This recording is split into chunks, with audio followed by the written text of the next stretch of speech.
اعوذ باللہ من الشیطان الرجیم بسم اللہ الرحمن الرحیم الحمد للہ رب العالمین والعاقبۃ للمتقین والجنۃ للمؤمنین والنار للمشرکین والکافرین والملحدین والمنافقین والغاصبین ثم الصلاة والسلام والتحیۃ والاکرام علی اشرف الانبیاء والمرسلین خاتم النبیین شفیع المذنبین ابی القاسم المصطفیٰ محمد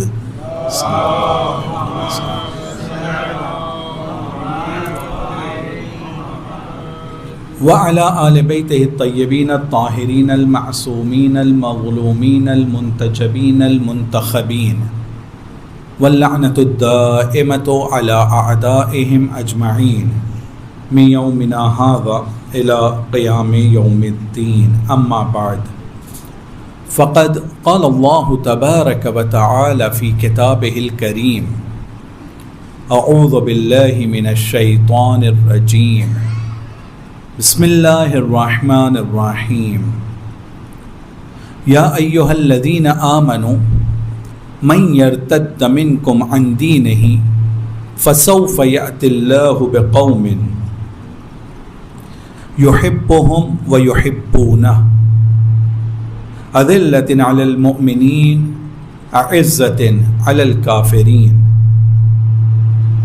یجاہدون فی سبیل اللہ ولا يخافون لومة لائم ذلك فضل الله يؤتيه من يشاء والله واسع عليم صدق الله العلي العظيم. ایک صلوات پڑھیں بر محمد و آل محمد.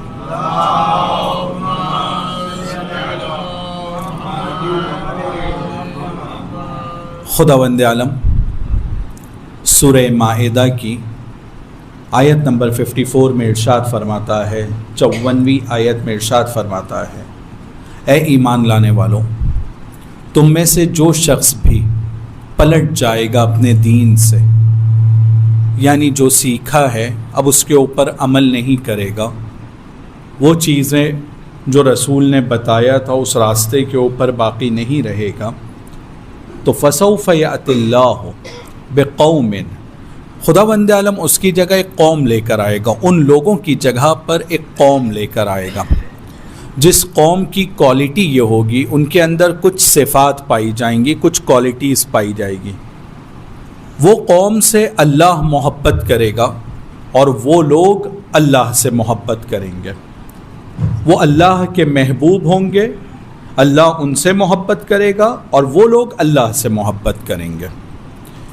یہ وہ لوگ ہوں گے کہ جب مومنوں سے ملیں گے تو بہت جھک کر ملیں گے، ذلت کے ساتھ ملیں گے، اذلہ جھکے ہوئے ہوں گے مومنوں کے سامنے، اعزۃ علی الکافرین، لیکن جب کافروں کے مقابلے میں ہوں گے تو تن کر ملیں گے، سخت ملیں گے، ان کے سامنے جھکنے کا کوئی سوال پیدا نہیں ہوتا ہے. یہ لوگ، ان کی پانچویں کوالٹی جو خدا ذکر کر رہا ہے، یجاہدون فی سبیل اللہ، اللہ کی راہ میں جہاد کرتے ہیں، کوشش کرتے رہتے ہیں. ولا یخافون لومۃ لائم، ملامت کرنے والوں کی ملامت کا کوئی خوف ان پر طاری نہیں ہوتا ہے، کوئی فرق نہیں پڑتا ہے کہ دوسرے لوگ کیا کہہ رہے ہیں، سامنے والے کو کیسا لگ رہا ہے، اس سے کوئی فرق نہیں پڑتا ہے. ذالک فضل اللہ یؤتیہ من یشاء، یہ اللہ کا وہ فضل ہے جس کو چاہتا ہے عطا کرتا ہے. واللہ واسع علیم، اللہ بہت زیادہ عطا کرنے والا، وسعت سے دینے والا اور جاننے والا خبردار ہے. اس آیت کی روشنی میں خدا کے اٹل قوانین، مضبوط قوانین کہ جن کو قرآن میں سنت الہی کہا گیا ہے، اللہ کی سنت کہا گیا ہے، اور کربلا، یہ میں نے موضوع کو انتخاب کیا تھا اور آپ کے سامنے کچھ نکات کو پیش کیا ہے. اس آیت کے ایک کلمے کی طرف اشارہ کرتے ہوئے جو کل مجلس کے آخر میں سنت امتحان